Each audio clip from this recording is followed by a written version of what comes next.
merci à tous. Donc, on va accueillir les intervenants. Voilà, donc Anne Boring, Yannick Lorty et Oumaya Idrines. Donc, merci. Donc, on va maintenant aborder la situation des candidats ou candidates qui sont jugés trop âgés. Et donc voir comment, donc en réponse à des offres d'emploi, eh bien, ces candidats ou ces candidates se positionnent et comment les recruteurs donc apprécient leur candidature. Donc je vais d'abord donner la parole à Yannick Lorty. On va pouvoir rejoindre avec le petit pointeur. Ah oui, voilà, j'ai oublié de passer sur les premiers slides qui donnaient, voilà, le nom de la session et le nom de l'intervenant, donc Yannick, qui est donc professeur à l'université Gustave Eiffel, professeur d'économie et directeur de la fondation TEP.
Laboratoire de recherche, c'est surprenant. Et donc, on essaie de développer c'est un peu fort, des opérations d'évaluation de politique publique dans tous les domaines de l'intervention de l'État. Et au sein de cette fédération, on a un groupe de recherche qui existe depuis plus d'une quinzaine d'années, qui nous permet en fait de faire des activités entre collègues multi-équipes. Et donc, on est spécialisé dans la mesure des faits au travers d'opérations utilisant la méthodologie du test par correspondance, hein, qu'on appelle testing couramment. Et donc, on est l'une des équipes qui a réalisé un ensemble de grosses opérations de testing depuis plus de 10 ans maintenant. Hein, et on continue à travailler dans ce domaine parce que la méthode du testing, c'est une méthode vraiment très, très intéressante quand on veut identifier des effets extrêmement précis. Et donc, on a une quinzaine de chercheurs au sein du groupe GEOD, un groupe d'études sur l'origine des discriminations à l'embauche, avec lesquels on travaille régulièrement depuis maintenant assez longtemps. Et donc, dans le cadre de notre groupe de travail, on est en convention avec la DGAFP, donc le ministère de la fonction publique, depuis plus de 10 ans maintenant. Et tous les 2 ans, on réalise des opérations de testing selon un protocole invariant. Enfin, il y a une partie invariante. C'est les profils de candidats. On teste à chaque fois un profil qui se distingue du profil de référence par son origine, un profil qui se distingue uniquement par son adresse. Donc on teste de façon répétée le critère de l'origine et de l'adresse. Et puis on ajoute à chaque campagne parfois un critère variable. Et donc dans la dernière campagne, on a ajouté le critère de l'âge. Et donc c'est de ça dont je vais parler. Mais comme il s'agit en fait d'inclure le critère de l'âge dans un protocole de test répété, on a 2 exploitations possibles des données qui ont été collectées. Il y a la dimension temporelle qui nous permet de suivre l'évolution des discriminations selon l'origine et l'adresse dans le temps. Et puis, sur la dernière période, c'est 2023-2024, on a aussi des informations sur le critère de l'âge. Donc, je m'aperçois que mes transparents sont coupés, donc décidément, c'est complet. Mais c'est de ma faute, évidemment. Et donc, le projet Desperado 5, alors Desperado, c'est un protocole de test qui couvre à la fois le secteur public et le secteur privé, où on a suffisamment d'observations pour pouvoir comparer les deux secteurs, qui en même temps est une opération de testing très partielle, puisqu'on ne couvre que 2 domaines professionnels, les cadres administratifs et les aides-soignantes. Et ce qui nous intéresse, c'est d'essayer de voir justement s'il y a des différences dans l'exposition aux discriminations dans ces 2 domaines professionnels. Et donc, si on dit déjà quelques mots sur le suivi des discriminations dans le temps, c'est intéressant parce qu'à ma connaissance, Desperado est le seul programme en France qui permet de suivre l'évolution des discriminations dans le temps. Et l'ensemble des autres programmes, c'est des opérations ponctuelles qui ne sont pas comparables, qui ne permettent pas d'établir des évolutions. Et là, on le fait donc sur 2 programmes. Alors, la volumétrie des tests, à chaque fois, on répond à des offres d'emploi. C'est un test en réponse à des offres d'emploi dans les 2 domaines professionnels. Et on envoie autour de 3000 candidatures à chaque opération de testing. Et on couvre donc dans les opérations variables l'orientation sexuelle, le handicap, la parentalité, la maternité et plus récemment l'âge. Et donc, on a au total un assez grand nombre d'observations, parce qu'au total, on a 15 000 candidatures en réponse à les offres d'emploi, ce qui en fait, quand on empile les observations, un test extrêmement riche en observations. Alors, les résultats principaux dans la dimension temporelle sont sur ces graphiques. À gauche, vous avez les cadres administratifs. À droite, vous avez les aides-soignants. En haut, vous avez la mesure des discriminations en raison de l'origine. En bas, la mesure de discrimination en raison d'une adresse dans un quartier prioritaire de la politique de la ville. Et les 2 courbes représentent les taux de succès. C'est le callback rate, c'est l'indicateur usuel, disons, dans les opérations de testing de mesure du succès des candidats. Et donc, en bleu, vous avez le taux de succès du candidat de référence. Et en orange, vous avez le taux de succès du candidat potentiellement discriminé. Ce que l'on voit, c'est que, en France, la situation du marché du travail s'est améliorée depuis 2015, ce qui se traduit par une augmentation régulière des taux de sortie jusqu'à la dernière période. Et on voit que dans son contexte, donc, où les choses se sont globalement arrangées pour les candidats, il y a toujours un écart qui est net, qui est important pour les 2 professions selon l'origine. En l'occurrence, l'origine qui est testée ici, c'est simplement un nom et un prénom qui suggèrent dont la consonance suggère une affiliation maghrébine. Une origine, une ascendance maghrébine. Pardon. Et donc, en bas, on a l'effet de l'adresse. On voit qu'en fait, on n'a pas...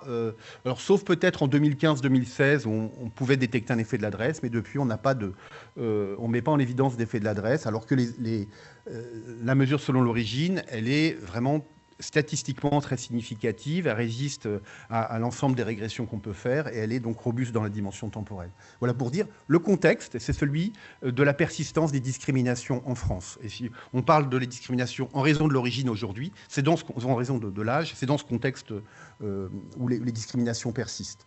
Par ailleurs, on montre qu'en empilant les données, qu'il n'y a aucun versant de la fonction publique qui est véritablement abrité du phénomène des discriminations. Alors, si on regarde le critère de l'âge, donc je pense que ce matin, on a vraiment été assez complet sur les enjeux. On peut dire que on peut rajouter peut-être à tout ce qui a été dit que c'est l'un des critères les moins testés.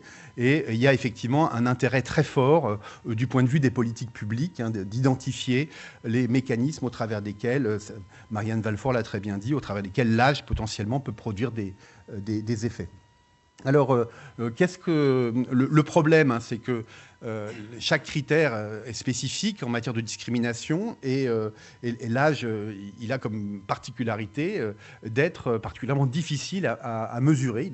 Déjà, les discriminations, c'est difficile à objectiver, mais en raison de l'âge, c'est encore plus difficile parce qu'il y a ce problème de coïncidence entre, disons, l'expérience, l'âge et donc la productivité. Et il faut, si on veut mesurer des discriminations, mesurer bien sûr à aptitude identique.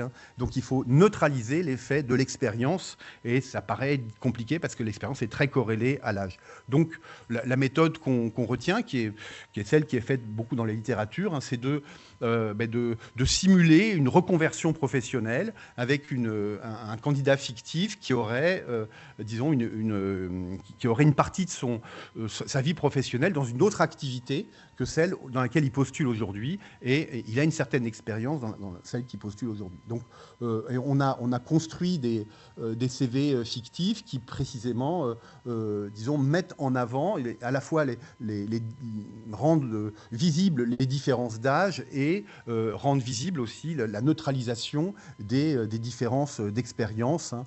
On met en avant le fait que, voilà, par exemple, l'aide-soignante a été, au départ, elle était conseillère de vente en contrat à durée déterminée avant de devenir aide-soignante. Et donc, elle est plus âgée, mais elle a la même expérience. Voilà, c'est vraiment c'est comme ça qu'on teste l'effet de l'âge en essayant d'égaliser les productivités. Et puis, on explique la trajectoire de la personne dans la lettre de motivation pour ajouter au signal d'égalisation, disons, de l'effet de l'expérience. Et alors, bon, toutes les autres caractéristiques des candidats sont neutralisées, sont semblables. Elles ne sont pas strictement identiques, mais elles sont semblables. À la fois la qualification, le type d'emploi, le parcours professionnel. Et donc, on peut, avec ce type de protocole, hein, c'est un protocole multicritère, donc on peut, en fait, l'intérêt, c'est de pouvoir peut-être mesurer les pénalités en raison de l'âge relativement à d'autres types de pénalités, à d'autres types de discrimination qui existent sur le marché du travail. Alors là, j'ai encore une autre... Très bien. Et donc, bon, on a un grand nombre d'offres d'emploi. Voilà. On peut regarder déjà les différences de taux de succès. Hein. On a effectivement des différences visibles pour les deux professions, mais aussi dans le secteur privé comme dans la fonction publique, entre le taux de succès du candidat de référence, par exemple 20,4% pour le cadre administratif, et le taux de succès du candidat senior, qui est de 15,9%. Et on voit ces différences dans les données brutes, disons, de façon un peu systématique, dans le privé comme dans le public. Donc ça nous dit, a priori, il y a bien un effet de l'âge. Et puis, quand on fait effectivement, quand on fait des tests, on trouve que la pénalité est significative. Alors, elle est significative ici pour les responsables administratifs, mais elle ne l'est pas pour les aides-soignantes. Et puis la troisième couche de travail statistique, c'est de faire donc déjà de montrer que la durée d'attente va être sensible aussi à l'âge. Les candidats âgés sont en bleu sur ces graphiques. Hein. Et puis on a, bon alors là c'est pas très lisible, mais on décompose les taux de succès pour vérifier que les écarts sont bien significatifs. Et puis on fait des régressions. On estime des modèles, voire de toutes choses égales par ailleurs, et on a un effet effectivement significatif de l'âge. On voit que la pénalité dans le privé et dans le public, hein, c'est de l'ordre de 4,6 points de pourcentage, et c'est la pénalité pour un candidat qui signale par son nom et son prénom une origine maghrébine, c'est 6,3%. Donc on est en face d'une pénalité qui est un peu plus faible, mais globalement du même ordre de grandeur que la pénalité associée à l'origine. Et puis, je le disais, donc on a aussi fait un autre travail qui est plus ancien. Lui, les données ont été collectées en 2015, et c'est un travail qui n'est pas publié, probablement parce que les résultats qu'on trouve sont difficiles à vendre, entre guillemets, à une revue. Pourquoi ? Parce qu'on a fait des tests systématiques avec une volumétrie donnée qui est de 300 tests. On a testé 4 hypothèses. Donc, l'hypothèse de la distance à la retraite, ça a été un peu évoqué, mais effectivement, un employeur peut ne pas embaucher un candidat âgé parce que, en fait, embaucher, c'est un coût fixe, et la durée d'amortissement du coût fixe va être réduite par une faible distance à la retraite. Et donc ça, on peut le tester avec des candidats qui ont la même expérience professionnelle, mais qui sont plus ou moins proches de l'âge de la retraite. On va tester l'obsolescence des qualifications en se situant dans des secteurs qui sont très technologiques. Est-ce qu'il y a une différence d'exposition aux discriminations en raison de l'âge selon le type de secteur d'activité ? On va aussi tester l'idée que la capacité des personnes à se reconvertir peut-être à changer de secteur professionnel, peut buter contre des représentations des employeurs sur cette capacité à se reconvertir, qui pourrait être voilà, sensible. Et puis on peut se dire aussi que ça peut être également genré, enfin comme les autres. Et donc on va tester ça. Et puis on va tester aussi une discrimination pure, donc un effet de l'âge indépendant de tous les autres mécanismes. Et ce qu'on trouve dans les résultats, c'est que ces 4 hypothèses sont en fait assez validées par les différents tests qu'on a fait, qui sont des tests assez ponctuels, ce qui nous laisse à penser que globalement, on a des discriminations statistiques dans l'explication des pénalités subies par les seniors, et qu'il y a sans doute un cumul de mécanismes qui est en œuvre. Donc voilà, au total, disons, les testings qui ont été réalisés pour le moment en France, je crois que c'est les seuls qui ont été réalisés, sur les discriminations en raison de l'âge, nous disent qu'il y a effectivement des pénalités qu'on met en évidence, qui sont comparables à celles de l'origine. Or, les pénalités en raison de l'origine, c'est parmi les plus puissantes qu'on met en évidence dans tous les testings de discrimination, et que vraisemblablement, si on va plus loin que ces résultats préliminaires dans l'analyse des hypothèses explicatives, on est en face d'un cumul de mécanismes qui contribuent à creuser les discriminations statistiques. Je vous remercie.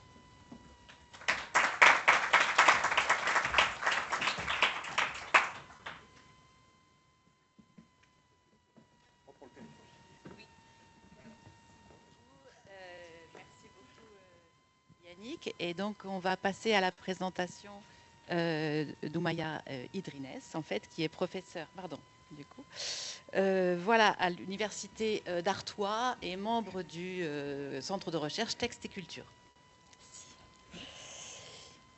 Bien, bonjour à toutes et à tous. Merci Manon et Véronique de m'avoir conviée à cet événement. Alors moi, je vais vous emmener éprouver l'hypothèse du vieil âge et mettre cette hypothèse à l'épreuve du recrutement dans la distribution sportive française, c'est-à-dire dans des enseignes comme Decathlon, Intersport, Sport 2000 ou autres. Alors on l'a vu, en France, depuis 2001, aucune personne ne peut être écartée d'une procédure de recrutement en raison de son âge.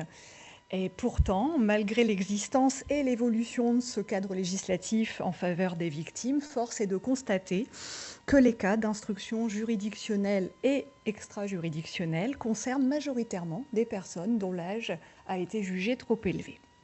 Alors en 2022, j'avais montré que les discriminations à l'embauche selon le vieil âge, entre guillemets évidemment, s'observent au niveau de 3 approches. J'étais pas trop d'accord avec Marianne tout à l'heure sur ce point.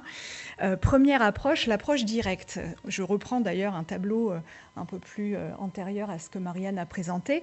Si on pourrait considérer ici que les discriminations à l'embauche selon le vieil âge consistent en la part inexpliquée de l'écart entre le taux d'emploi des 55-64 ans, ici de 49,8% en France, et celui de la population globale qui est plutôt à 64,2%.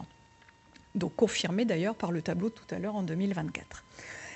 Ces discriminations, elles s'observent aussi au niveau expérimental. Alors, j'ai utilisé ici la première enquête de 2004 de Jean-François Madieu, mais vous venez d'avoir la conférence entière de Yannick sur l'enquête d'Esperado.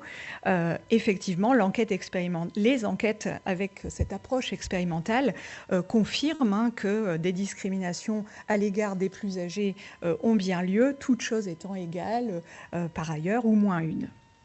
Troisième approche, c'est plutôt l'approche subjective.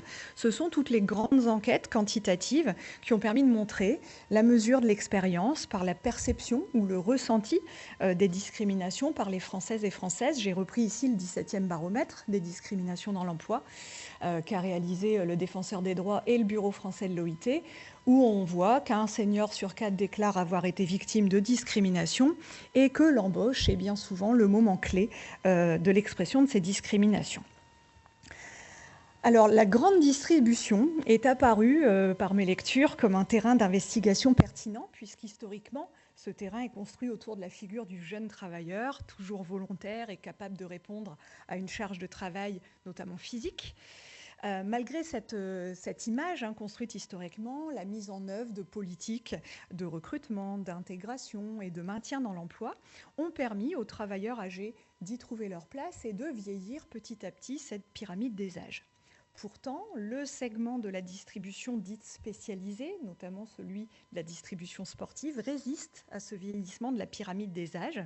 J'ai choisi de faire une enquête auprès de Comsport, qui est évidemment le nom anonyme que je ne dévoilerai pas. C'est une entreprise qui est bien implantée en France, qui présente des effectifs en constante augmentation, qui est régulièrement élue l'entreprise préférée des Français. En 2008, en 2009 aussi, avec le décret, et le constat répété d'une moyenne d'âge trop peu élevée de son personnel commercial, cette entreprise a engagé une réflexion sur les seniors et a signé un accord contrat de génération. Mais en observant les chiffres, plusieurs enquêtes, alors qui se valent plus ou moins, mais plusieurs chiffres montrent que ces tendances varient peu, la moyenne d'âge reste très faible. Et ces constats nous ont alertés notamment par le fait que cette entreprise est fréquemment imitée par les concurrents parce qu'elle développe une politique de gestion des ressources humaines imitable. J'ai donc mené une première étude pour essayer de mettre à l'épreuve des faits l'hypothèse de l'auto-exclusion des plus âgés. Je me suis intéressée notamment aux annonces d'offres d'emploi, qui étaient le canal formel de recrutement choisi par l'entreprise. Et j'ai essayé de mesurer si ces annonces d'offres d'emploi opéraient tel un filtre et pouvaient avoir une incidence sur le nombre restreint finalement de candidatures des plus âgés.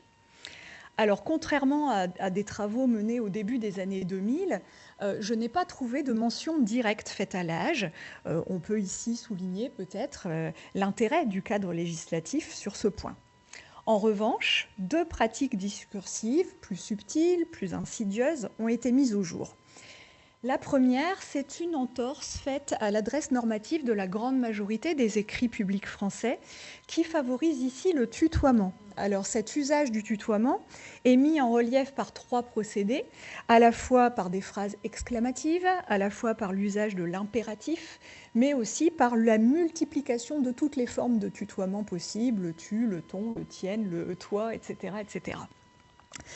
Deuxième pratique discursive qui favorise l'auto-exclusion des plus âgés, c'est l'usage intensif et ambigu de la métaphore sportive, qui n'est pas sans conséquence si l'on admet que la pratique physique et sportive décroît parallèlement avec l'augmentation de l'âge en France, encore plus lorsque cette pratique sportive est licenciée et compétitive. Et on voit dans certaines annonces d'offres d'emploi la demande d'une pratique en association, en club et en compétition.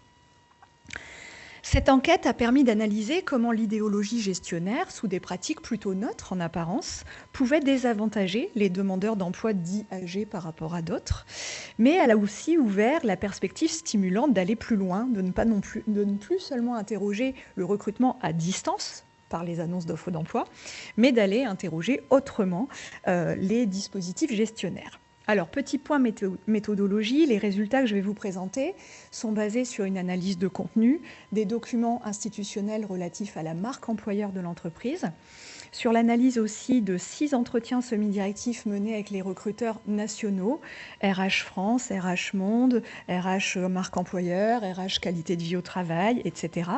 Et 24 entretiens semi-directifs menés avec des recruteurs opérationnels, c'est-à-dire les directeurs de magasins, les responsables univers, les responsables exploitation, qui mènent le recruteur des vendeurs et des hôtes de caisse et d'accueil dans les magasins. Dans une première partie, je vais mettre au jour la manière dont la marque employeur témoigne de la volonté affichée par l'entreprise de s'ouvrir à ce que Virio Durandal appelait le pouvoir gris.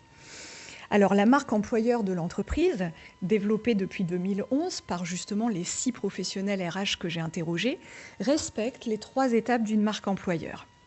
Première étape, identifier une proposition de valeur qu'on offre aux salariés.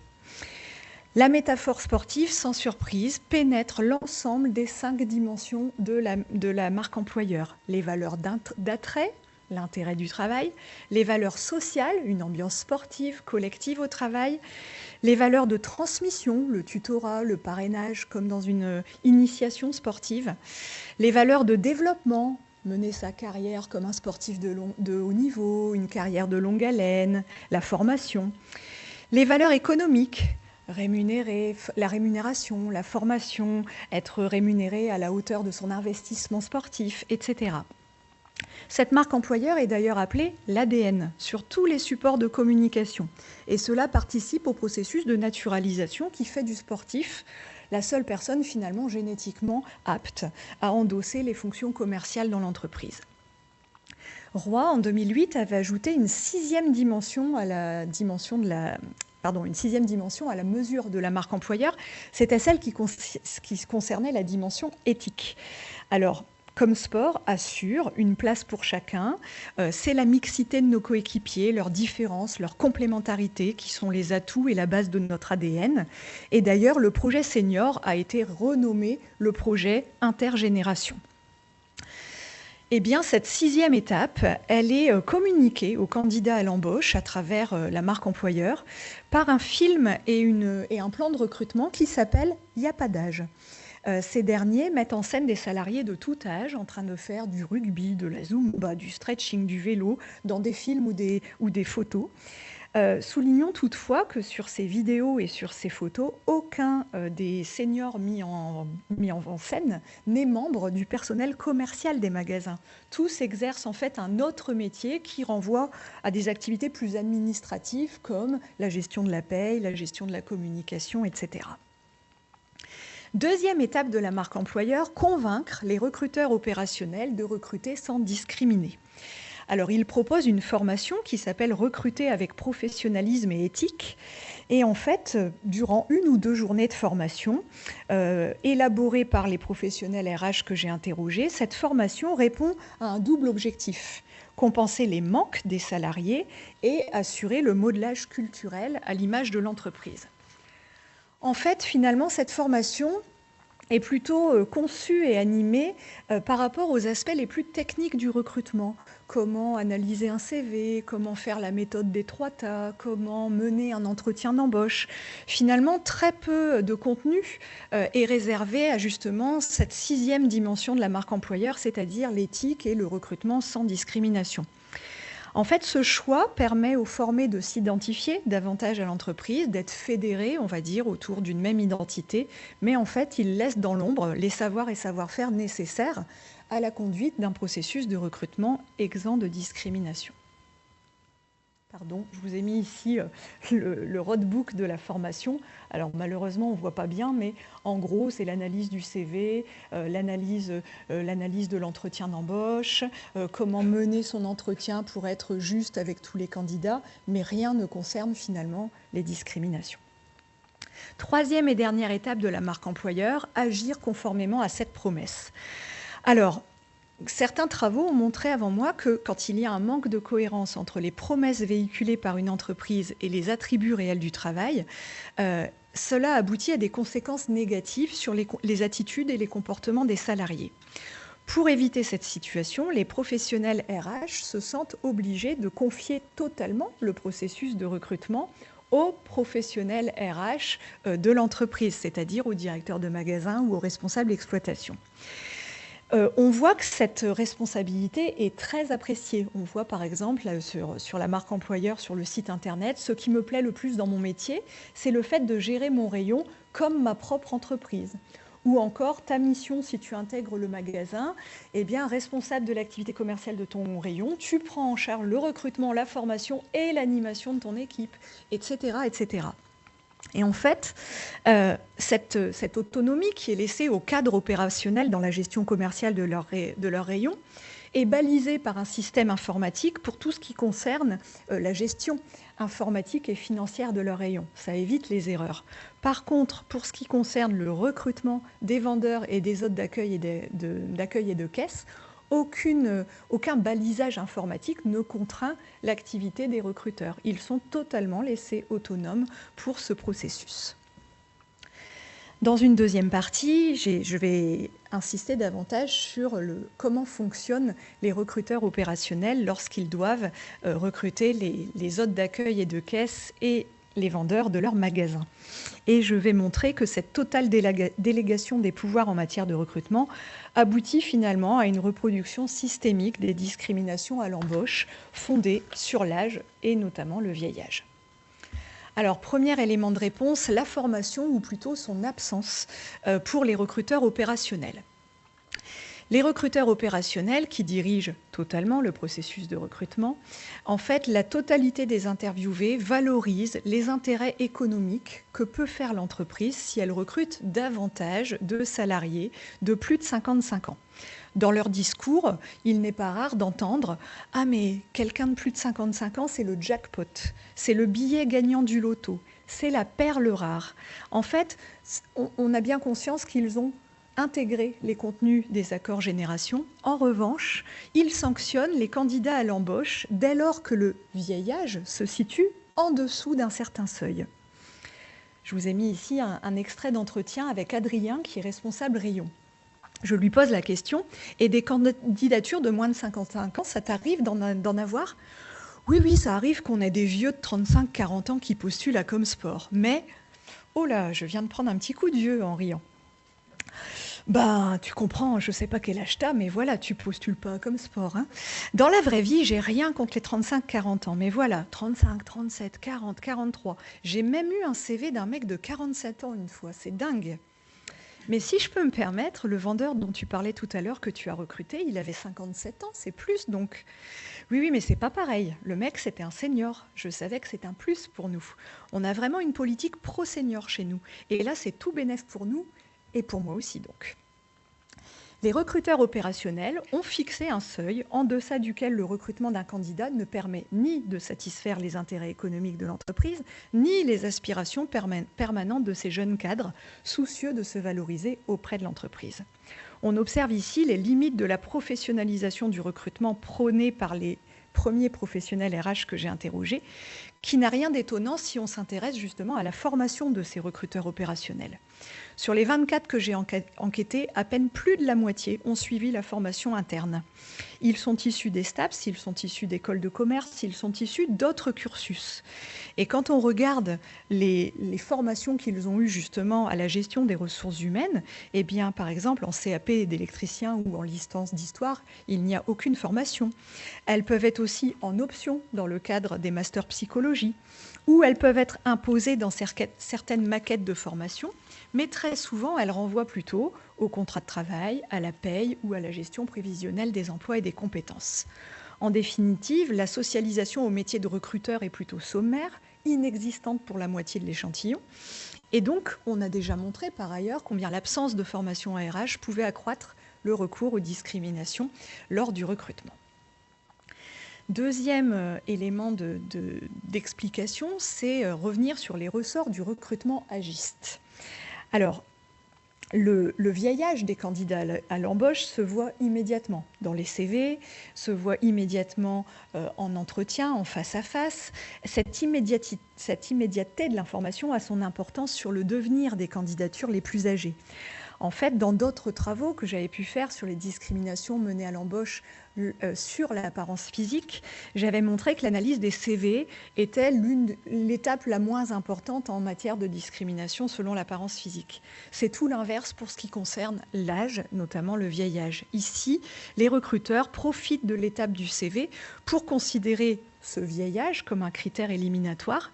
Ils n'ont ensuite finalement aucune difficulté à oublier ces CV qu'ils ont à peine lus, qui sont noyés dans la masse, et à sanctionner à distance des candidats qu'ils n'ont finalement jamais recrutés.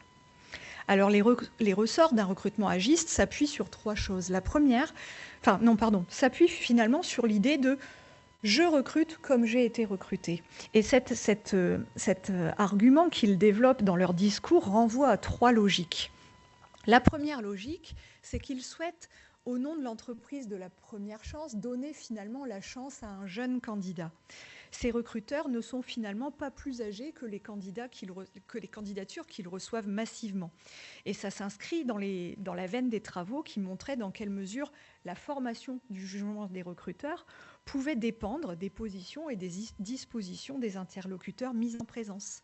Notamment le fait que les recruteurs évaluaient les postulants à l'aune de leur propre trajectoire sociale, scolaire, professionnelle, et finalement les amenaient à privilégier ici un autre soi-même, c'est-à-dire un autre jeune.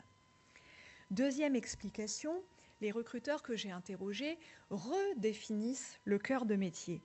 Alors, pour cette définition, il faut savoir que 22 des 24 recruteurs que j'ai interrogés ont déjà exercé l'activité professionnelle de vendeur, d'hôtesse d'accueil ou d'hôtesse de caisse avant de devenir responsable magasin ou responsable exploitation.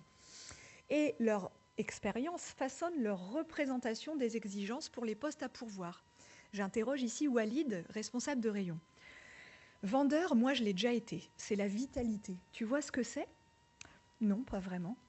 C'est la pêche, c'est le dynamisme, c'est se comporter comme un sportif, un actif, un positif. Faut être speed quand tu bosses. On n'a pas besoin des plans-plans, des pépères à sa mamie. Moi, dans mon magasin, j'étais dans un des magasins les plus vieux. Il y avait presque 10 collègues trentenaires. C'est bon, quoi. Parmi les travaux ayant contribué à une connaissance générale des discriminations, certains ont je ne reviens pas sur les travaux de By the Way que Juliette a présentés ce matin. Voilà, ces travaux renvoient au goût exprimé pour la discrimination, à des représentations sur la catégorie des travailleurs les plus âgés qui viendraient conditionner leur logique et leurs pratiques discriminatoires. Eh bien, étonnamment, les discours que j'ai recueillis ne portent pas sur les marques visibles du vieillissement. Nulle mention des rides du visage, des cheveux gris ou que l'on peut voir dans d'autres travaux. Elle se focalise plutôt sur celles physiologiques, capacitaires, et cette requalification du cœur de métier passe par la naturalisation des compétences nouvellement exigées pour être hôtesse d'accueil ou hôtesse de caisse ou vendeur.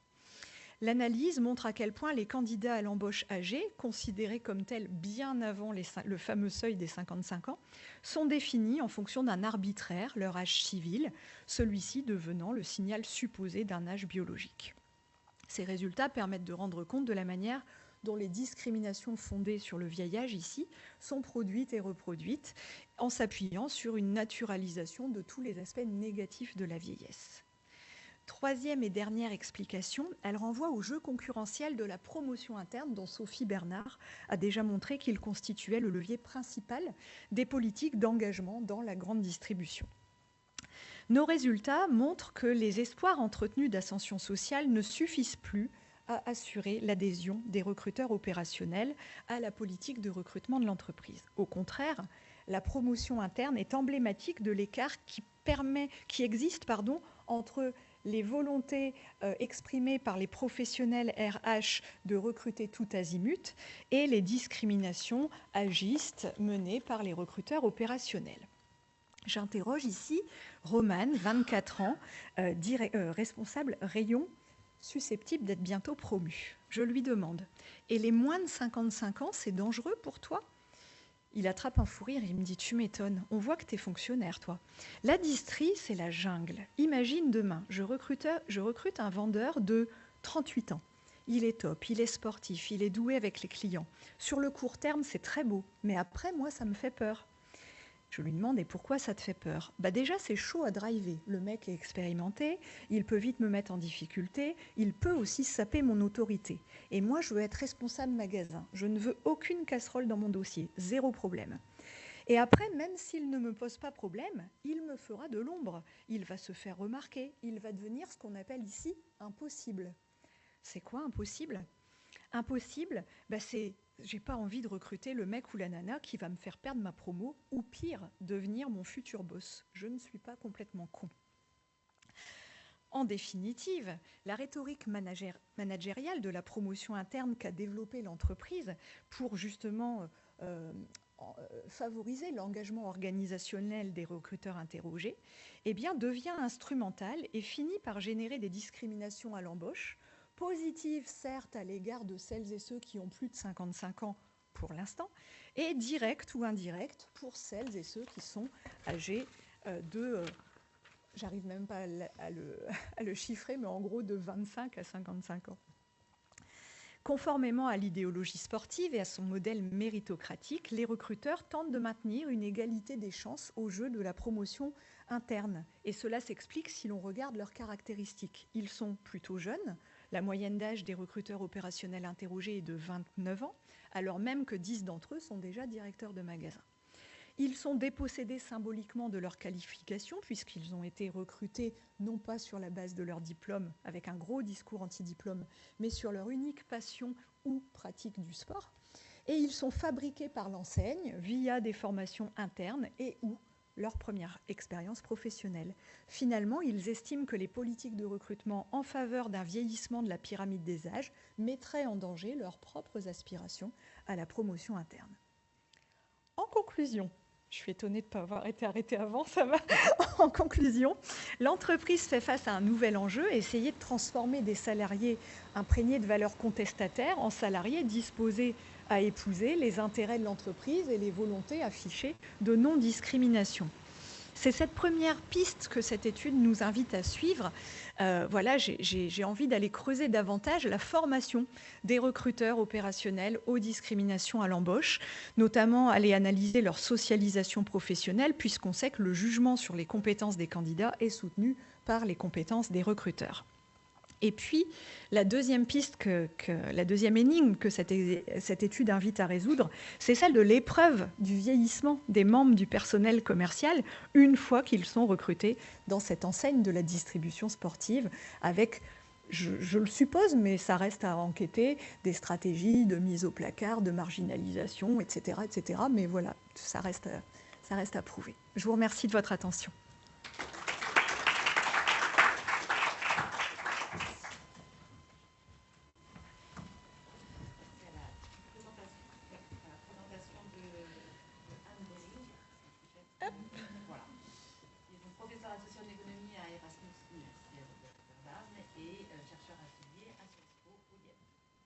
Merci beaucoup. Moi, je vais vous présenter un travail de recherche que j'ai mené avec mes co-autrices et co-auteurs, Catherine Kaufmann, Diane Glover et Maria-José González Fuentes, où nous faisons une expérience en ligne. Alors, c'est une expérience qu'on a menée aux États-Unis. Je pense que beaucoup des résultats résonnent aussi avec ce qu'on a déjà entendu ce matin.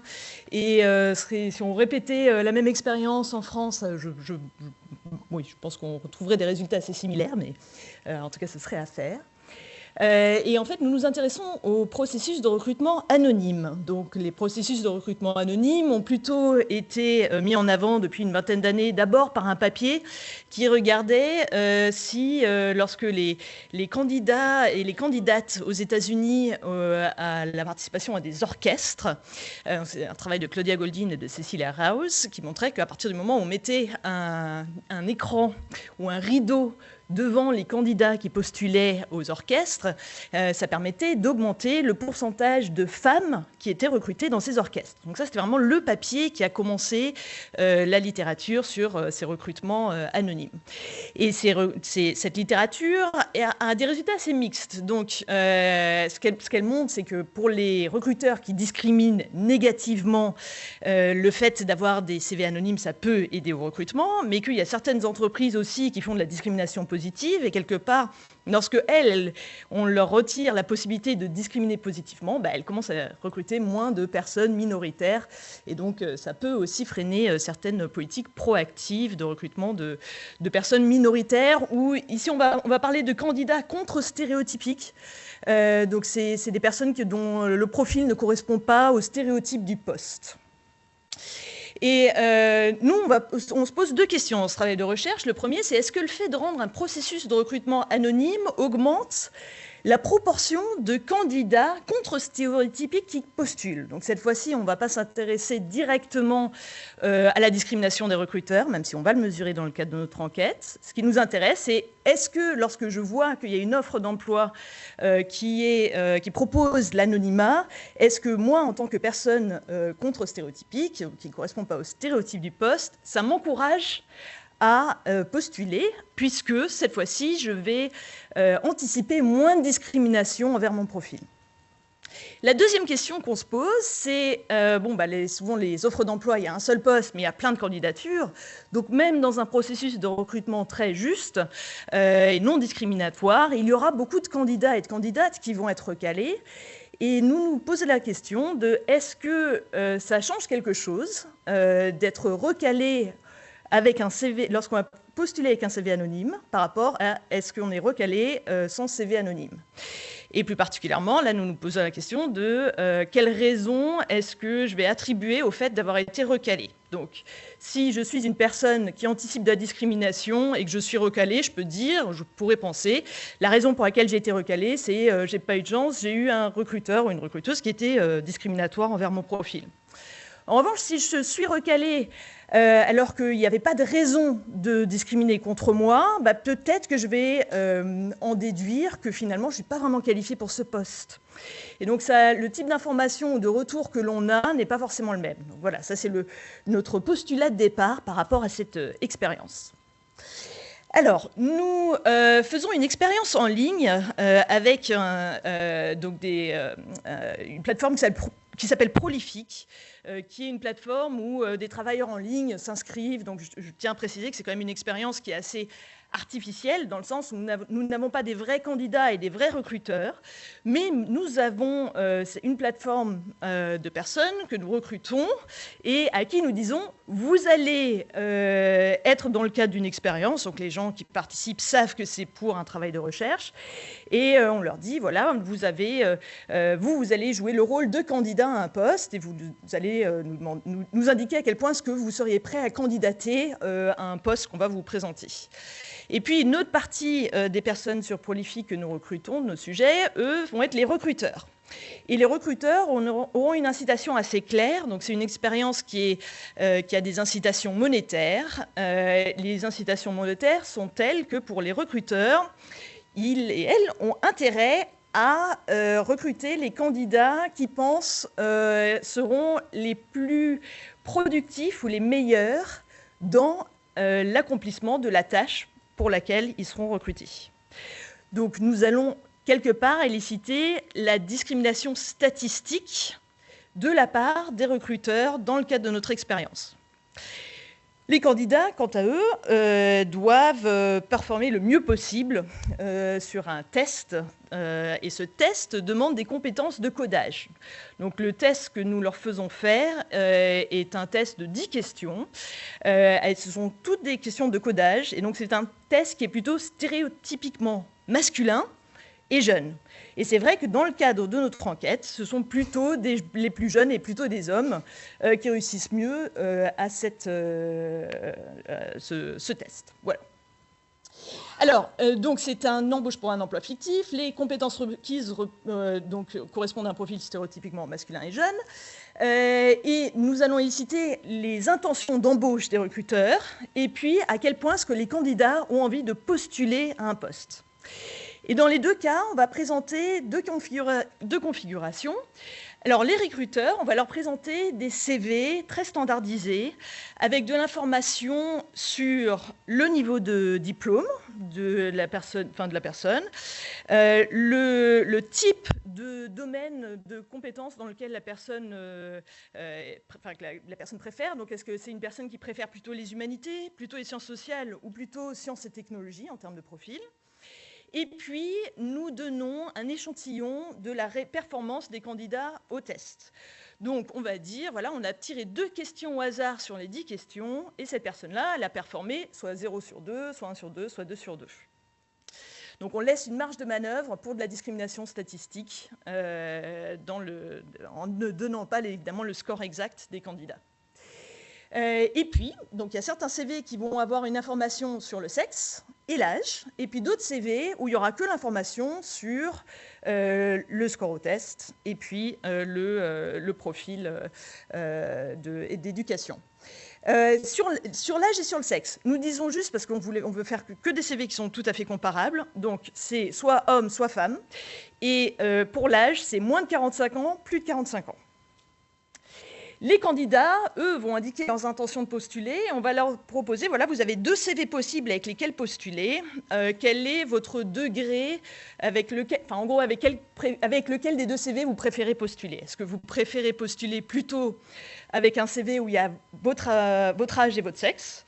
Ou bien est-ce que vous préférez postuler avec un CV anonymisé sans cette information-là? La raison pour laquelle on pose cette question-là, c'est qu'évidemment, si on pense que son âge et son sexe, ça va jouer en sa faveur, on aura plutôt envie de postuler avec un CV qui offre cette information.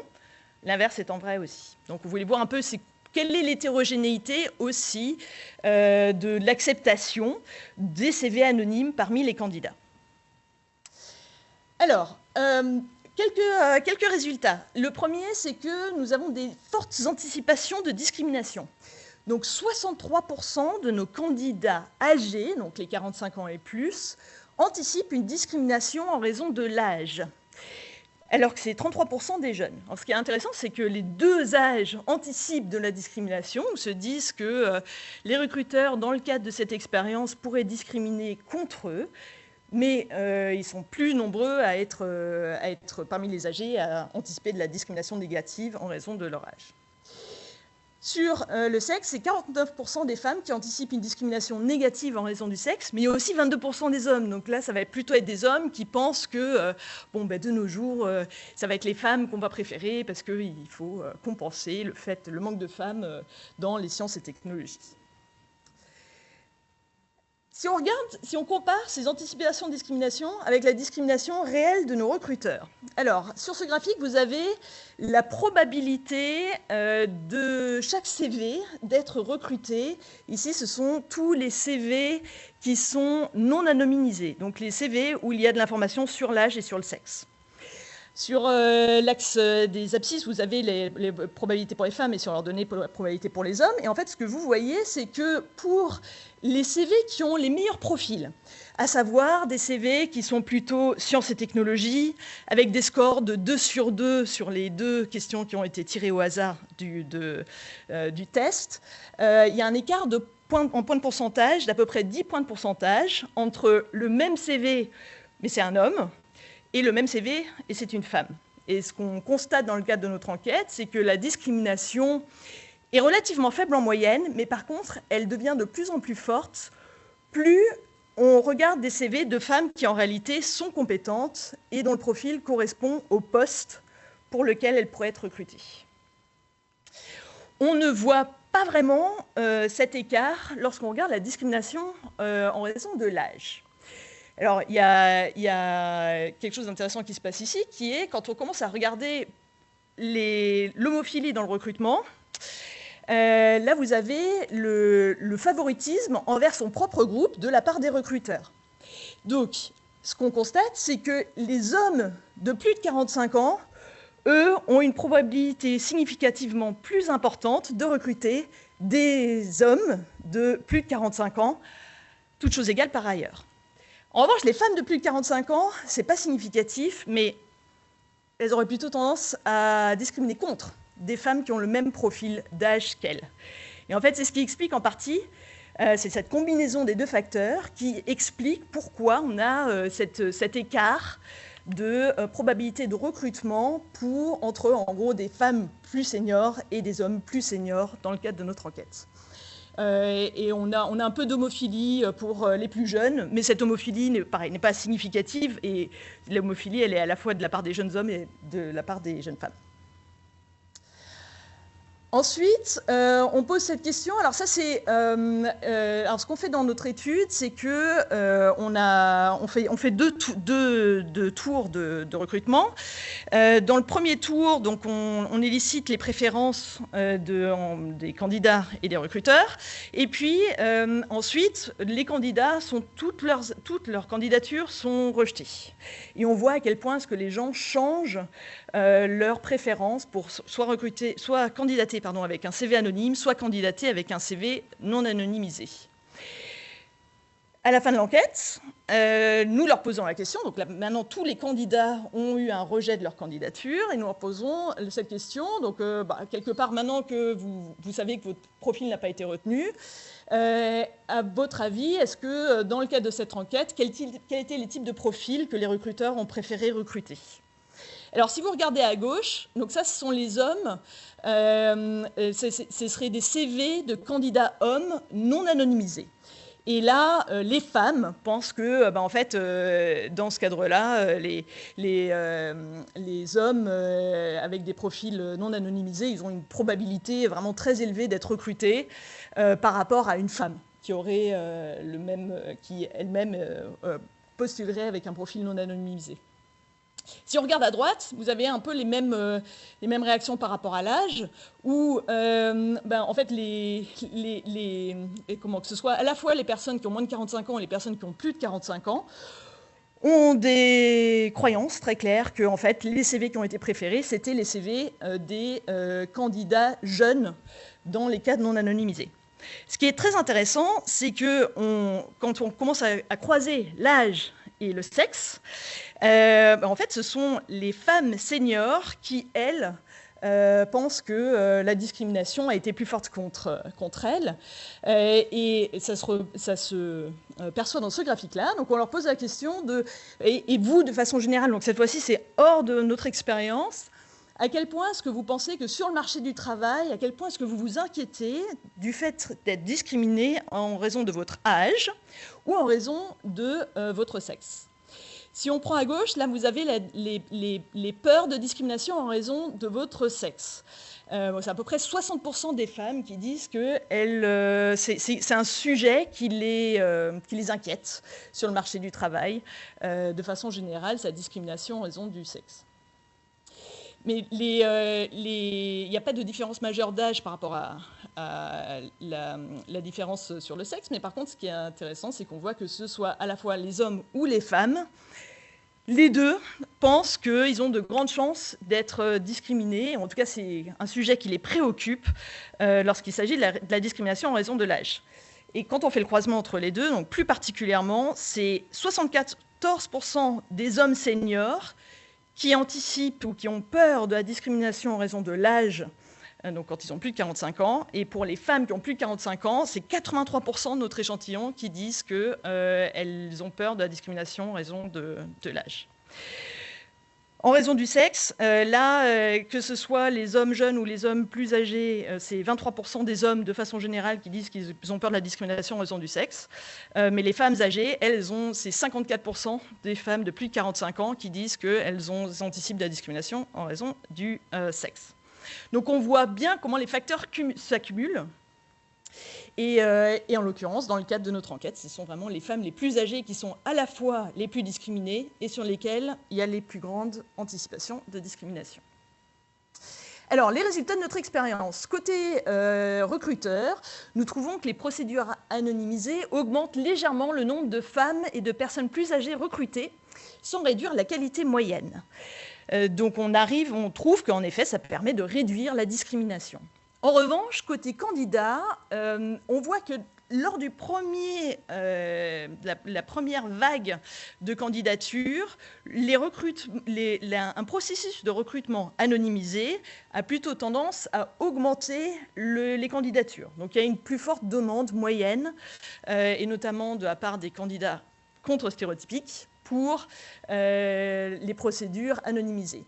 En revanche, et ça c'est vraiment le résultat crucial de notre enquête, c'est que lorsque une personne essuie un refus suite à un CV anonymisé, en fait ça les décourage d'autant plus. Donc à plus long terme, on ne trouve pas vraiment d'effet bénéfique sur les candidats de la mise en place de ces procédures de recrutement de CV anonymisés. Donc globalement, les effets de l'anonymisation ne sont pas forcément évidents sur le marché du travail. Au départ, on voit bien une réduction des écarts d'âge et de sexe parmi les candidats recrutés, et c'est dû à deux facteurs, la réduction de la discrimination et l'augmentation du nombre de candidatures. Mais après un refus, la dynamique s'estompe. Et on voit surtout qu'en fait, on n'a plus cette augmentation du nombre de candidatures. Au contraire, on a plutôt une chute. Voilà, merci.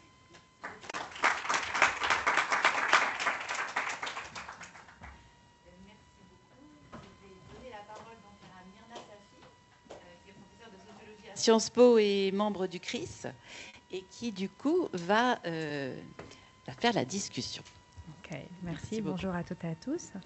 Merci beaucoup pour l'invitation. Et donc je suis désolée, je m'excuse, je n'étais pas là au tout début. J'espère que je ne vais pas répéter des choses qui ont été déjà dites au tout début, mais je voulais juste commencer par un peu recadrer ces questions de discrimination, ce qu'on sait de la littérature sur ces questions avant de poser des questions spécifiques à chaque présentation. Donc d'abord, c'est vrai que là, on s'occupe particulièrement de la question du recrutement, qui est en fait une question qui est la plus documentée sans doute dans la littérature sur les discriminations, en tout cas quand on s'intéresse à la mesure, surtout parce que, bien sûr, elle n'est pas du tout exhaustive, mais en fait, elle est très commode pour les sciences sociales parce que ça nous permet en fait de mesurer de manière assez propre la discrimination, étant donné la nature de cette interaction. Donc, d'envoyer un CV qui est courte, qui est impersonnelle. Et donc, il se trouve que dans cette littérature qui a quand même beaucoup... qui s'est beaucoup développée depuis au moins les années 70, avec une accélération dans les 2 dernières décennies, avec les candidatures en ligne, etc. Mais en fait, on a à peu près aujourd'hui 350, un peu plus d'études qui mesurent les discriminations à l'embauche dans le monde, virtuellement, parce qu'il y a eu des méta-analyses qui essaient de rassembler, harmoniser le plus possible d'études. Et bien, en fait, il y a très peu qui sont sur l'âge. Donc, en fait, sur l'âge, on a à peu près une quinzaine. Il n'y a pas eu vraiment de méta-analyse sur l'âge, mais il y a eu une revue de littérature un peu systématique qui montre qu'on en a une quinzaine. Et le résultat, c'est quand même que dans toutes ces études, l'âge ressort comme une variable discriminante. Donc, c'est important de traiter cette question. Donc, c'est très bien d'avoir cette session aujourd'hui. Le problème, c'est que pourquoi on n'en fait pas... Alors, les données observationnelles aussi, quand on mesure les écarts d'emploi ou les questions salariales, on voit que l'âge a un effet fort. Donc, on sait que c'est une des variables la plus discriminante, en fait, sur le marché du travail. Mais pourquoi on a aussi peu d'analyses? C'est surtout parce que je pense qu'il y a beaucoup de difficultés méthodologiques. Et en fait, mes interventions vont être un petit peu là-dessus, c'est-à-dire qu'est-ce qu'on mesure, etc., exactement quand on s'intéresse à la discrimination sur l'âge et comment on le mesure. Alors, peut-être que ce sont des choses qui ont été évoquées par Marianne, je n'étais pas là quand elle a parlé, mais en gros, là, on peut dire plusieurs points qui font que l'âge est spécifique. D'abord, l'âge est continu. Donc, la plupart de ces mesures expérimentales s'intéressent à des facteurs discrets. Donc, ça pose beaucoup de questions, l'aspect continu de l'âge. D'abord, du point de vue de la construction de la méthodologie, il faut quand même choisir des seuils. D'autre part, en fait, il y a des mécanismes différents qui rentrent en jeu quand il y a une variation dans l'âge. Et puis surtout, il y a même parfois des renversements d'effets. C'est-à-dire que pour les jeunes et à l'extrémité de la distribution, les effets peuvent être plus forts qu'au milieu de la distribution. Donc ça pose beaucoup de questions sur les effets, les choix en fait, des enquêtes. Deuxième spécificité, c'est que là, on est proche aussi des questions de handicap, c'est-à-dire que sur les mécanismes intrinsèquement, là, je pose des questions sur les supposées égalisations de productivité. Donc, et d'ailleurs, de ce point de vue-là, ce qui est très intéressant, c'est que l'âge nous amène, quand on traite de la discrimination dans le recrutement ou en général en raison de l'âge, ça nous amène à vraiment être très précis sur les mécanismes qui peuvent être très, très variables. Et un point intéressant, c'est cette question de congruence des stéréotypes. C'est-à-dire qu'en fait, on peut imaginer que l'effet de l'âge va varier selon la nature en fait, du métier, ici en l'occurrence. Donc là, la deuxième présentation montre très bien ça, parce qu'elle a choisi donc vraiment un métier où la congruence de stéréotypes, comme on dit, est forte, au sens où, dans ce métier-là, il y a un sens très fort d'être jeune ou moins jeune. Et du coup, en fait, ça correspond à un au moins des stéréotypes concernant l'âge, qui est la question de, je ne sais pas, l'habilité un peu physique, l'agilité, le côté cool, etc. Et donc voilà, on a une analyse fine de ce mécanisme, mais il s'applique beaucoup plus largement et ça peut varier. C'est-à-dire que pour certains métiers, on peut avoir à l'inverse une congruence de stéréotypes qui va jouer en faveur des personnes plus ou moins âgées.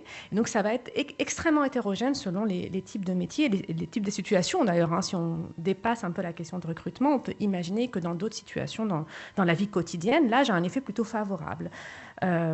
Donc voilà, donc ça renforce en fait la difficulté de mesurer quelque chose de très, comment dire, on a du mal à arriver avec une conclusion claire et nette, et ça on aime bien dans les études scientifiques avoir des conclusions claires et nettes dans la mesure du possible.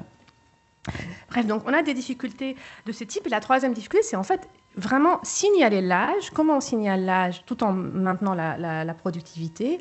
Là, je reviendrai là-dessus, c'est vraiment dans la première analyse qu'on a un petit peu une idée, un design intéressant là-dessus. Donc juste pour vous dire d'abord, avant de commencer à poser des questions, c'est qu'en fait ce qu'on sait dans la littérature, enfin il se trouve que peut-être que les études, la Newmark en particulier aux États-Unis a fait le plus d'études vraiment poussées méthodologiquement sur les questions de discrimination. Sur les 13 études, il y en a au moins 4 ou 5 de lui. Et donc voilà, il montre que quelle que soit la méthode, au final, on trouve des effets forts de l'âge. Donc c'est un signal où il y a vraiment des réponses rapides des recruteurs et qui montre qu'en fait, c'est une variable qui rentre en jeu dans les processus de recrutement. Une étude suédoise a été assez innovante dans la mesure où elle a permis de faire des traitements, des variations continues à partir de 30 ans sur l'âge dans les CV. Et elle montre qu'en fait, il y a une baisse à partir de 40 ans. C'est une baisse continue avec des moments où ça s'accélère, mais en fait, on a vraiment une baisse de l'employabilité à partir de 40 ans. Et puis, quant à la quantification, c'est un peu compliqué, mais je reviendrai là-dessus. Mais on peut atteindre des effets qui sont de 50% moins d'employabilité quand on est proche de l'âge de la retraite. Alors, moi, je pense qu'en France en particulier, donc je vais commencer par la première étude, on a très peu d'études en France. On avait des écarts observationnels qui ressortaient dans les enquêtes, en fait, dans les travaux comparatifs sur l'emploi et sur le salaire, qui suggéraient que la France était un fort cas de discrimination à l'âge. On avait une étude en 2015 qui comparait la France, le Royaume-Uni et l'Allemagne. Ils trouvaient que la discrimination envers les travailleurs plus âgés était plus forte en France. D'ailleurs, c'est intéressant. Peut-être vous savez aussi qu'on a des résultats qui suggèrent que la discrimination à la raison de l'origine est aussi plus forte en France quand on compare plusieurs enquêtes harmonisées. Ça semble indiquer qu'il y a quand même aussi un facteur institutionnel sur le marché du travail qui favorise en fait plus des comportements discriminatoires. Mais en tout cas, dans ce contexte, vraiment, l'étude de Lortie et ses collègues est la bienvenue, parce qu'on n'a pas beaucoup en fait, de travaux en France. Et là où c'est intéressant, c'est que donc vous avez utilisé une manière un peu alternative de signaler l'âge. Et donc, dans la plupart des études que moi je connais, ce qu'on fait souvent, donc bien sûr, la question que tu as bien montrée, Yannick, c'est vraiment l'idée que on peut pas en fait égaliser. Le problème, c'est la corrélation entre l'âge et l'expérience professionnelle. Et en général, sur le marché du travail, voilà, en fait, l'expérience professionnelle, c'est quelque chose qui est quand même valorisé. Et donc, ce qu'on fait souvent, c'est que la plupart des études, il me semble, donnent en fait une date de diplôme égale. Donc, en fait, signale l'ancienneté par la date de diplôme, donc, et après égalise l'expérience professionnelle à partir du diplôme, enfin sur la partie la plus récente.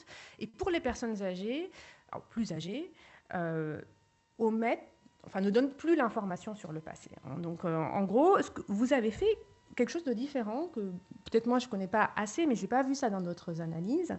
En fait, ce que vous avez fait, c'est que vous avez changé en fait la date de diplôme.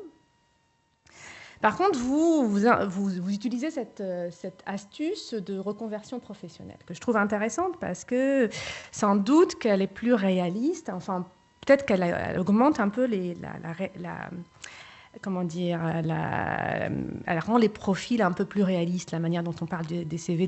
C'est vrai que normalement, les personnes âgées vont quand même parler de toutes leurs expériences professionnelles. Dans ces expérimentations, on n'en voit pas d'informations, c'est pas hyper réaliste.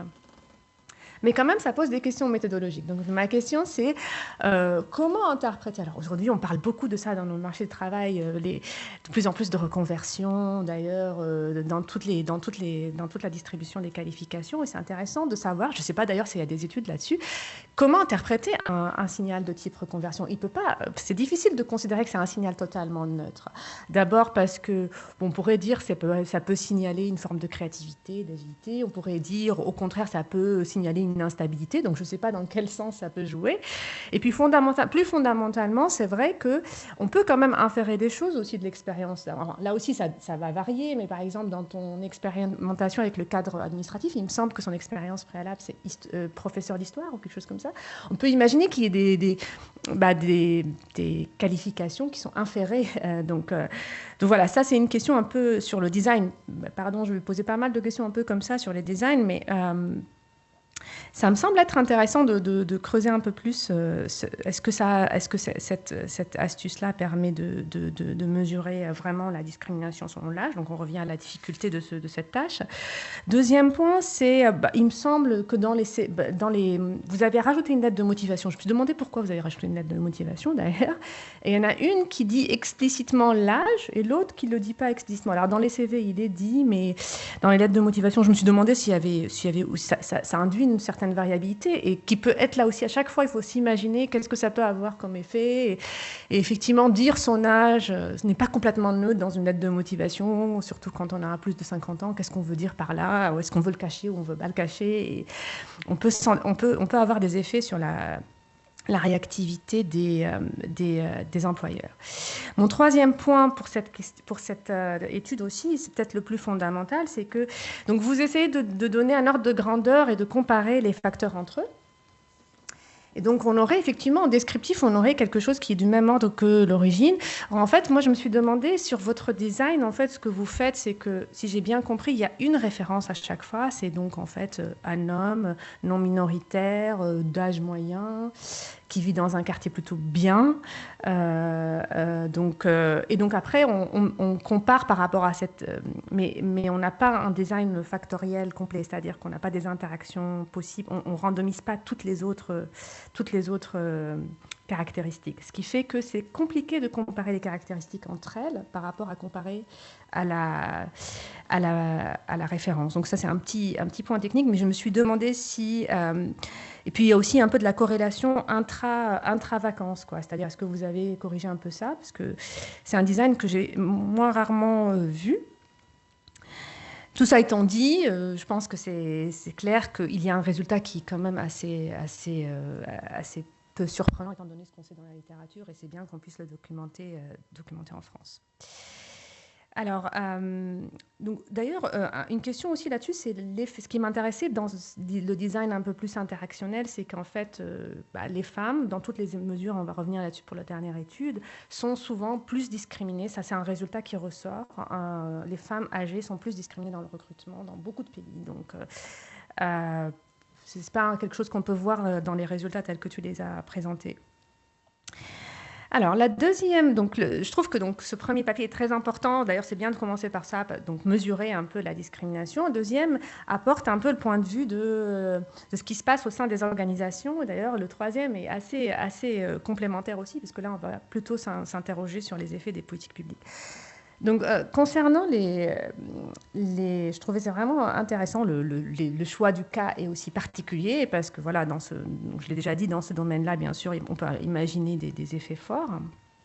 Moi, ce qui m'a intéressé, c'est que dans l'étude, on montre bien les difficultés, et ça nous permet de connecter à la troisième étude, de ce qu'on peut faire pour combattre cela. D'accord ? Donc d'abord, ce qui est intéressant, c'est que on a clairement une question qui est centrale dans la littérature sur la discrimination, c'est que nous, quand on fait des expérimentations, en fait, on mesure la réponse des employeurs.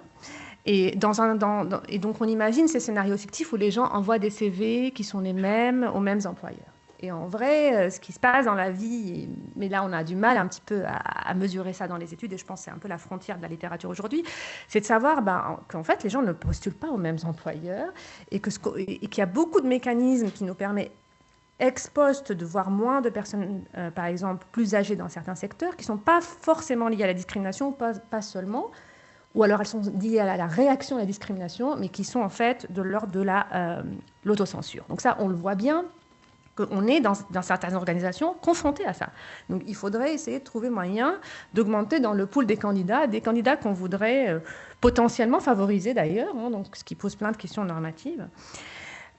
Mais donc ça, c'est assez intéressant de voir que, en fait, comment attirer c'est pas évident du tout, comment attirer des candidats qui s'autocensurent sans réactiver en fait des questions de stéréotypes qui sont liées à cette autocensure.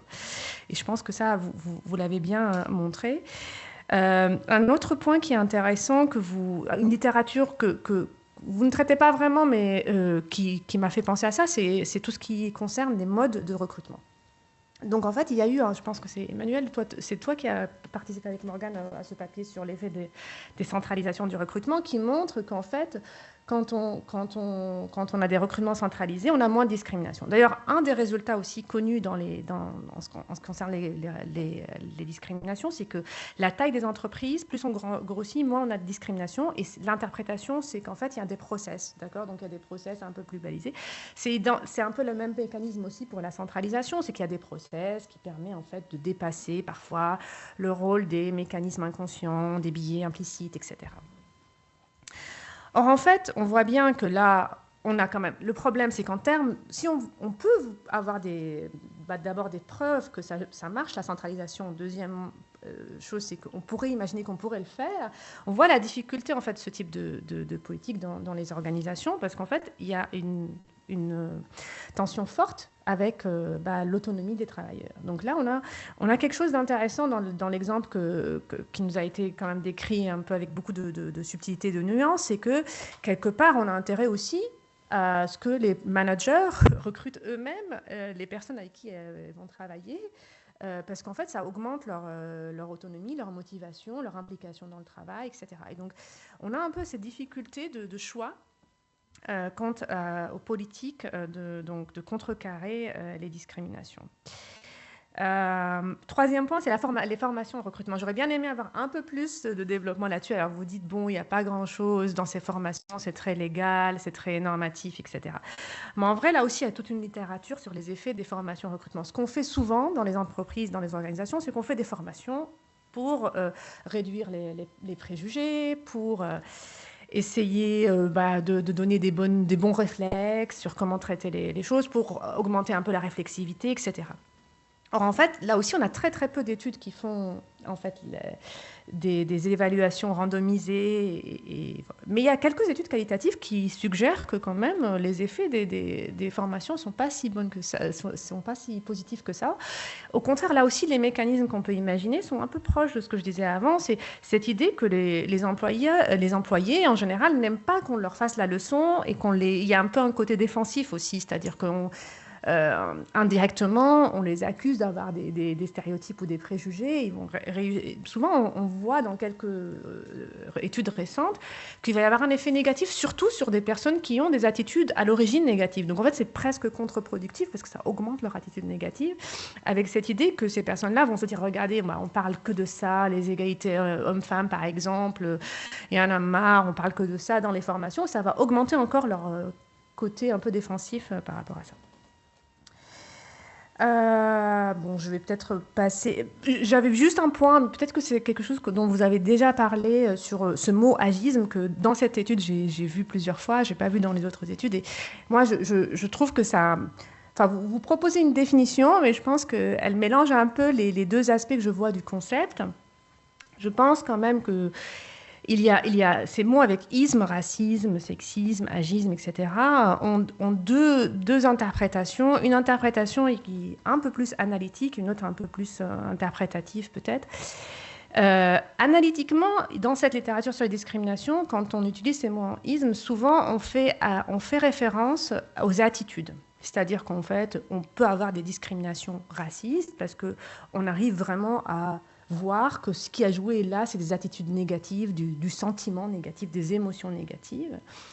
Donc c'est un peu aussi ce qu'on appelle dans la littérature anglophone taste-based discrimination, alors que en fait on aurait tout l'aspect plutôt informationnel qui est orthogonal. On peut avoir très peu d'émotions, en tout cas peu importe, mais en tout cas l'information qui est en fait véhiculée par la catégorie, c'est elle qui joue un rôle important. Et l'aspect interprétatif, la définition interprétative de ces termes, il y a beaucoup de littérature qui utilise ça un peu de manière éloignée de la littérature sur la discrimination et qui fait référence plutôt à des systèmes de domination. Donc le racisme ferait référence à des systèmes hérités de domination, etc. Il me semble que ces deux termes marchent moins bien pour l'âge. Ces deux conceptualisations, qu'on choisisse le côté analytique ou interprétatif, marche moins bien pour l'âge, parce qu'on sait que les attitudes ne sont pas énormément importantes dans ce phénomène-là. C'est plus les informations, les stéréotypes, les raccourcis cognitifs qu'on fait sur l'âge. Et d'ailleurs, c'est pour ça que la congruence est hyper importante. Et bon, on peut discuter à quel point il y a un système généralisé de domination, de classe d'âge, etc. Mais il me semble que voilà, c'est juste un petit point conceptuel. Alors, rapidement, je ne sais pas si je suis trop longue, pour le troisième papier, que je trouve vraiment, pour le coup, comment dire, il boucle la boucle parce qu'il permet en fait de simuler de manière presque totale les interactions sur un marché précis de l'emploi. D'ailleurs, c'est un peu une prouesse de pouvoir le présenter en si peu de temps parce qu'il est hyper compliqué. Et donc, en fait, je trouve que la contribution ici, c'est s'inscrire dans ce débat sur les CV anonymes, qui est un débat très complexe. Je vais commencer par parler, Anne, de ce papier très connu, etc. D'ailleurs, ce papier, ne serait-ce que ce papier, le nombre de critiques et de peaufinements auxquels il a donné lieu est assez incroyable. Mais en tout cas, pour résumer, dans les travaux, on pourrait penser que du moment où on trouve de la discrimination dans les CV, une solution magique, ce serait d'effacer la catégorie, donc telle qu'on la signale dans le CV, d'autant plus qu'elle est par essence supposée comme non pertinente, d'accord? Donc c'est un peu ça aussi le paradigme de la discrimination. Or, le problème, c'est quand on fait ça, eh ben, on a mesuré des effets parfois pervers. Et en fait, en gros, cette littérature, il y a plusieurs études qui ont été menées, ne montrent pas des résultats très clairs quant à l'efficacité des CV anonymes. Alors, tu as essayé d'expliquer pourquoi, mais en fait, on ne sait pas très bien. Ça dépend. Pour le cas de la France, c'était très frappant. C'est qu'il y a eu une évaluation, d'ailleurs, c'est le ministère du Travail, je pense, qui a été aussi comment dire, partenaire. L'hypothèse serait qu'en fait, ça empêcherait des employeurs d'exercer de la discrimination positive. Mais en fait, dans d'autres pays, en Allemagne, on a d'autres résultats qui ne sont pas indiqués cela. Donc, c'est vraiment assez intéressant de pouvoir contribuer à cette littérature. Alors, votre rapport, ça ne va pas être forcément de résoudre totalement, en tout cas, l'énigme, mais plutôt de proposer encore une perspective plus long terme. Donc, qu'est-ce que ça pourrait apporter? Et je pense que là, c'est vraiment hyper intéressant parce que ça répond à des choses que j'ai évoquées sur cet effet de en fait, ce que les candidats font dans la vraie vie, où est-ce qu'ils postulent, etc. Et donc, voilà, j'avais quelques questions. Peut-être que j'en ai un peu trop, je vais peut-être en sélectionner. Donc d'abord, sur l'effet vous avez quand même une partie de l'étude qui est quand même une étude d'évaluation de l'anonymisation, d'accord? Donc c'est la première partie, et vous semblez trouver un effet positif de l'anonymisation que vous décomposez. Mais j'avais un peu une question sur comment on peut être sûr que dans votre cas, on a vraiment effacé les indices. Parce qu'en fait, quand on fait ça avec des CV que nous-mêmes on fabrique, c'est une chose. Mais là, en fait, vous avez quand même des candidats réels, même si, bon, ils sont recrutés sur une plateforme, qui font des tasks, etc. Mais finalement, ils produisent leur propre CV. Et en fait, le truc, c'est que dans un CV, quelque chose comme le genre ou l'âge, encore plus l'âge, je dirais, c'est pas seulement en le disant qu'on le sait. Hein. Donc, il y a plein d'éléments, des clauses dans le CV qui vont en fait nous permettre d'inférer l'âge, consciemment ou inconsciemment d'ailleurs. Et donc, comment être sûr que ce que vous avez mesuré ici complètement a été aveuglé à l'âge ou au genre? Alors, qu'est-ce que j'avais d'autre? Donc, l'effet dynamique. Ce qui est intéressant, c'est, l'effet du rejet est intéressant, mais je me suis dit que est-ce qu'il est vraiment linéaire? En gros, bon, ça c'est plutôt que vous avez, si j'ai bien compris, vous avez fait ça one shot, c'est-à-dire après le rejet, c'est une fois. Mais on peut se poser la question de savoir ce qui est intéressant dans le papier, je ne sais pas si tout le monde a bien suivi, c'est qu'en fait on compare l'effet du rejet dans une procédure potentiellement discriminatoire à une procédure qui ne l'est pas par définition parce qu'elle est aveugle.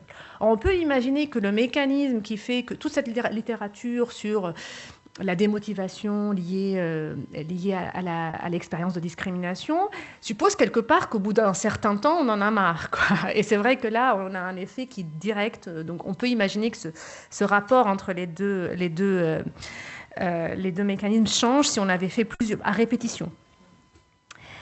Alors, maintenant, j'avais plus une question sur le mécanisme lui-même. Là, vous suggérez dans le papier que, en fait, c'est une révision des probabilités de succès, en fait. Hein. Donc, j'aimerais bien savoir un peu plus comment vous interprétez vraiment le mécanisme qui fait qu'après un rejet, dans une procédure anonymisée, en fait, les gens ne veulent plus candidater autant qu'avant, en tout cas. Et puis, en fait, on pourrait imaginer, là aussi, c'est plus des questions sur, sur peut-être après cette étude, c'est qu'on pourrait imaginer que le principal effet n'est pas vraiment sur recandidater, mais plutôt sur où candidater.